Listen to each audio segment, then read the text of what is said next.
السلام علیکم. کیسے ہیں آپ سب لوگ؟ سب سے پہلے تو آپ کو بہت خوش آمدید.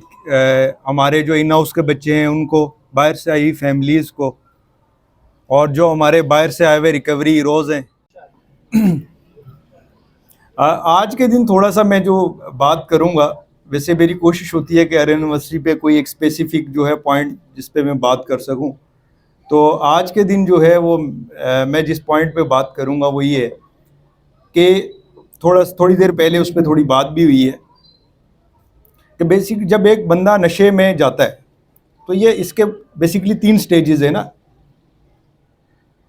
پہلے ہم کہتے ہیں شوگر، جس میں ہم کبھی کبھی نشہ استعمال کرتے ہیں، کبھی کسی پارٹی میں کسی دوست کے ساتھ کبھی کر لیا، پھر کبھی نہیں کیا.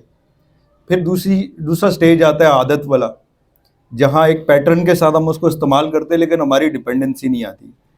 تیسرا جو سٹیج ہے وہ آتا ہے ایڈکشن کا، جہاں پہ ایڈکشن کا مطلب یہ ہے کہ جب ایک مریض کا وقت، جگہ اور مقدار پہ، یہ موٹی موٹی بات بتا رہا ہوں، آپ اپنے ذہن میں ضرور رکھیے گا اس کو، وقت، جگہ اور مقدار پہ جب کسی انڈیویجول کا کنٹرول ختم ہو جاتا ہے تو ہم کہتے ہیں کہ وہ اب نشے کا مریض بن چکا ہے. اور نشے کی بیماری جو ہے بالکل سملر ہے، جیسے کہ شوگر کی بیماری، جیسے کہ بلڈ پریشر کی بیماری. کیونکہ یہ بھی ایک، جیسے ہم کہتے ہیں نا بڑی بیماریاں، ہم کہتے ہیں، ہم نے ہر ایک چیز کو بیسکلی کیٹیگرائز کر لیا ہوا ہے، تو یہ بھی ایک بڑی بیماری ہے.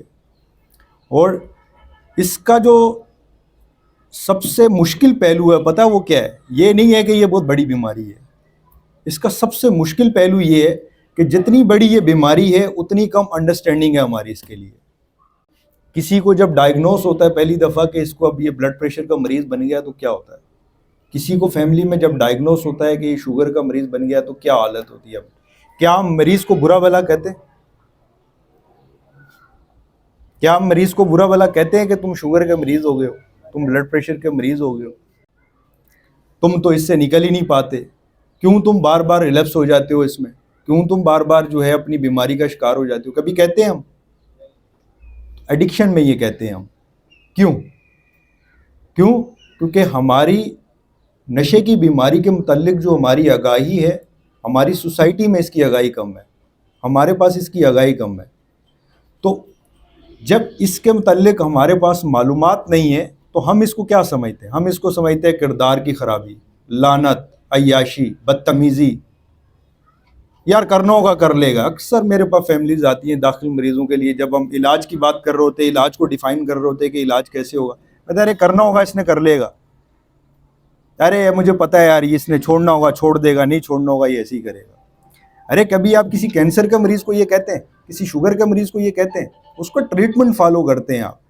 تو اس میں جہاں یہ ایک بہت بڑی بیماری ہے، یہ اپنی جگہ ایک ڈرنے والی بات ہے. اس سے زیادہ ڈرنے والی یہ بات ہے کہ جتنی یہ بڑی بیماری ہے ہماری انڈرسٹینڈنگ اس کے متعلق اتنی کم ہے. ہم اس کو سمجھتے نہیں ہیں. ہم سمجھتے ہیں ایک بندہ اگر نشے میں گیا تو وہ بیکار ہو گیا.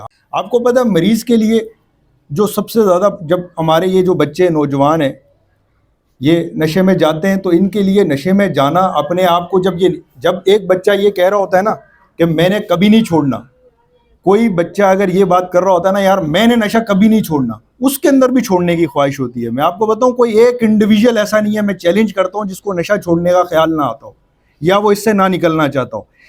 ہاں یہ ضرور ہے کہ آپ ان کے وہ سامنے والے چہرے دیکھتے ہیں جہاں پہ ایگریشن ہوتا ہے، غصہ ہوتا ہے، لڑائی ہوتی ہے. آپ اندر جب جائیں گے نکالو اس سے، میں پھنس چکا ہوں، میں بے بس ہوں، میں تنہا ہوں، مجھے نکالو اس سے. لیکن ہم اس پہ ظلم یہ کرتے ہیں کہ ہم اس کو اور کارنر کرتے ہیں. کیوں؟ کیونکہ سٹگما ہے. سٹگما کیا ہے؟ کہ نشہ ایک لعنت ہے، یہ کردار کی خرابی ہے، نشے ہی کبھی ٹھیک نہیں ہو سکتا. نہیں کیا کیا الفاظ ہم بول کے اس کی عزت نفس کو، اس کو خراب کر دیتے ہیں مریض کو علاج میں آنے سے پہلے. پھر وہ علاج میں آتا ہے تو ہم علاج کیونکہ ہم اس کو بیماری نہیں مانتے تو ہم علاج نہیں مانتے. فیملی تنگ ہوتی ہے اس کے بڑھتے ہوئے نشئی رویے کی وجہ سے، اس کے چچڑے پن کی وجہ سے، ایگریشن کی وجہ سے. گھر میں توڑ پھوڑ شروع ہو جاتی ہے، کیونکہ جب وہ شروع کرتا ہے نشہ تو یہ سمجھ لیں کہ وہ روزانہ فرض کیا 100 روپے کماتا ہے تو 100 کا نشہ کرتا ہے، یہاں تک تو ٹھیک ہے. اب ایک ٹائم گزرنے کے بعد اس کا نشہ 200 پہ چلا گیا, کما وہ 100 رہا ہے. یہاں پہ بھی ٹھیک ہے, فیملی 100 روپے کی ہیلپ کرتی ہے تو پورا ہو رہا ہے. اب ایک ٹائم ایسا آ گیا کہ وہ 50 روپے کمانے کے قابل رہ گیا, یہ نیچے آ گیا. یہاں اس کا ڈرگ ایڈکشن, وہ جو یوزیج ہے وہ 300 پہ چلا گیا, یہاں پرابلم شروع ہو گیا. اس کو بھی فیملی فل کرتی ہے, لیکن ایک ٹائم ایسا آتا ہے کہ وہ بیچارہ کسی کام کے قابل نہیں رہتا, اور وہ ساری فیڈنگ جو ہے وہ فیملی کو کرنی پڑتی ہے. پھر اس سے بھی ایک اگلا سٹیج آتا ہے جہاں وہ پیسے کی چوری شروع کر دیتا ہے, مارداٹ شروع کرتا ہے, غصہ شروع کرتا ہے, لڑائی شروع کرتی ہے. وہاں ہم سمجھتے ہیں ہمارے لیے پرابلم ہوگا, اس سے پہلے تو ہماری آنکھیں نہیں کھلتی. تو جب کوئی بچہ ریہیب کے اندر علاج کے لیے آتا ہے تو آپ یقین جانیں وہ اتنی زیادہ ٹوٹ پھوٹ کا شکار ہوتا ہے کہ آپ کا آخری سٹیج ہوتا ہے تب آپ اس کو پکڑ کے علاج میں لاتے. اور آپ کو اس وجہ سے نہیں لاتے, اس انڈرسٹینڈنگ کے ساتھ نہیں لاتے کہ وہ بچہ بیمار ہے اور آپ اس کا علاج کرائیں گے, ڈاکٹر سے کوئی مشورہ لیں گے, اس کو فالو کریں گے. آپ اس لیے لاتے ہیں کہ جو آپ کے گھر پہ بڑھتے ہوئے مسائل ہیں آپ اس سے جان چھڑانے کے لیے اس کو لاتے ہیں. پھر جیسے ہی وہ بچہ ریہیب میں آتا ہے, تھوڑا سا جسمانی طور پہ امپروو کرتا ہے, تو اب آپ کو لگتا ہے کہ ہاں یار یہ سیٹ ہو گیا ہے. اب اس پہ ایکسپیکٹیشن آپ کی کیا ہوتی ہیں, یہ ویسے ہی میرے باقی بچوں کی طرح کام کرے, ویسے ہی میرے باقی بچوں کی طرح کما کے لائے, ویسے ہی میرے باقی بچوں کی طرح شادی کرے, ویسے ہی میرے باقی بچوں کی طرح معتبر بن کے دکھائے, ویسے ہی میرے باقی بچوں کی طرح یہ کرے. بلکہ ہم اس کو باقی بچوں سے بھی آگے لے جاتے ہیں, ہے اس میں ٹیلنٹ. ایڈکٹ پرسنالٹی کو اگر آپ اسٹڈی کریں گے تو ایڈکٹ پرسنالٹی انٹیلیجنٹ ہوتی ہے. آپ کا بچہ جو ایڈکشن میں ہے وہ آپ کے باقی بچوں سے زیادہ انٹیلیجنٹ ہے, یہ سائنس کہتی ہے, میں نہیں کہتا. لیکن پہلے آپ کی مدد کی ضرورت ہے اس کو, پہلے آپ اس کو پالش کریں, اس اسٹیج تک لائیں, پھر آپ اس سے ایکسپیکٹ کریں. لوگ اکثر میں دیکھتا ہوں شیم اور گلٹ پہ آپ بات کرتے ہیں, تو بیسیکلی فیملی, اور یا میں اس کو تھوڑا سا ایکسپلور کروں گا. گلٹ کیا چیز ہوتی ہے؟ گلٹ یہ چیز ہوتی ہے کہ مجھ سے کچھ غلط ہوا, کچھ گناہ ہوا, مجھے اس کی شرمندگی ہو رہی ہے کہ یار یہ گناہ میں نے کیا, میں نے کسی کی چوری کی, تو اب مجھے گلٹ ہو رہا ہے کہ یار میں نے وہ چوری کی, میں نے کی اس پہ ہو رہا ہے. شیم کیا چیز ہوتی ہے؟ شیم یہ چیز ہوتی ہے کہ میں اپنے آپ کو غلط سمجھنے لگ جاؤں. تو یہ جو ایڈکٹ ہوتے ہیں اور ایڈکٹ کی فیملی ہوتی ہے, دونوں شیم کا شکار ہوتے ہیں, یہ اپنے آپ کو کوس رہے ہوتے ہیں. حالانکہ کسی بھی دوسری بیماری میں آپ شیم کا شکار نہیں ہوتے, ایڈکشن میں ہوتے ہیں. کیوں؟ ہر بیماری کی اپنی اپنی چیزیں ہوتی ہیں. ایڈکشن کے اپنے مسائل ہیں, ایڈکشن جب بڑھتا ہے اس کے اپنے مسائل ہیں. تو پہلی چیز جو آج آپ کو میں میسج دے رہا ہوں وہ یہ کہ ایکسپٹ کرے, اس کو قبول کرے. ہماری شروعات ہوتی ہے قبول کرنے سے. میرا آج کا ویسے تھیم تھا break the stigma be a hero. اس سٹگما کو ختم کریں. یہ جو آپ نے ایکسٹرا بوجھ جو اپنے کندھوں پہ لادا ہوا ہے اس کو اتار کے نیچے پھینکیں, آج سے ایک نیا سٹارٹ لیں. ایکسپٹ کرے کہ یہ ہے لائف میں. اگر آپ شروعات کرنا چاہتے ہیں تو پہلی چیز جو ہوتی ہے انسان کی کسی بھی چیز کی شروعات کے لیے وہ یہ ہے کہ جو بھی آپ کے ساتھ سچویشن ہے آپ اس کو ایکسپٹ کریں.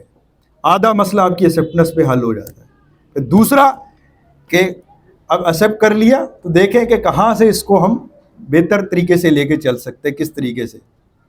اگر ایڈکشن کا مسئلہ ہے تو اب کراچی میں, تو کراچی میں بہت سارے ایڈکشن پروفیشنل موجود ہیں, بہت سارے ادارے موجود ہیں, ہاسپٹل موجود ہیں, جائیں آپ وہاں سے ہیلپ لیں اور جیسی وہ ہیلپ آپ کو بتائے. اچھا, کسی دوسری بیماری میں ہم یہ نہیں کرتے. یہاں ایک اور بہت بڑا رول ہے کہ اگر کوئی بندہ شوگر کا مریض ہے, اس کو ڈاکٹر گائیڈ کرتا ہے کہ تم نے یہ میڈیسن لینی ہے, یہ انسولین لینا ہے, یہ کھانا ہے, یہ نہیں کھانا, پورا ایک پلان دے دیتا ہے. جتنا ہارڈ شوگر کا ڈائٹ پلان ہے اتنا نشے کا مریض کا ہوتا ہے نہیں ہوتا. اور یہاں مریض اور فیملی دونوں کیا چاہ رہے ہوتے ہیں, وہ کہتے ہیں نہیں میں ٹھیک تو اس کو ڈیل تو کر لوں گا لیکن اس فارمولے سے. تو بابا جیسے شوگر کے ڈاکٹر شوگر کا فارمولا آپ کو دیتا ہے, آپ اس کو اس بات کے پیسے دیتے ہیں کہ وہ آپ کو فارمولا دے, وہ آپ کو طریقہ بتائے کہ کیسے نکلنا ہے. اسی طریقے سے ایڈکشن میں بھی کوئی فارمولا نہیں چلے گا. یہ بھی ایک بیماری ہے, یا اس کے بھی پروفیشنلز ہیں, آپ ان کو پیسے اسی بات کے دیتے ہیں کہ وہ آپ کو گائیڈ کریں کہ آپ کو کیسے چلنا ہے. وہاں اگر آپ اپنی مرضی چلائیں گے, آپ اپنے پیسے دے کے اپنے ساتھ زیادتی کریں گے, پہلی چیز. اور پھر جیسے کہ میں نے آپ کو 2-3 بڑی بیماریاں دوسری گنوائی ہیں, ان ساری بیماریوں میں ریلیپس ریشو زیادہ ہوتا ہے. 70% پلس ریلیپس ریشو ہے ان بیماریوں کا. پتہ ہے آپ کو یہ بات؟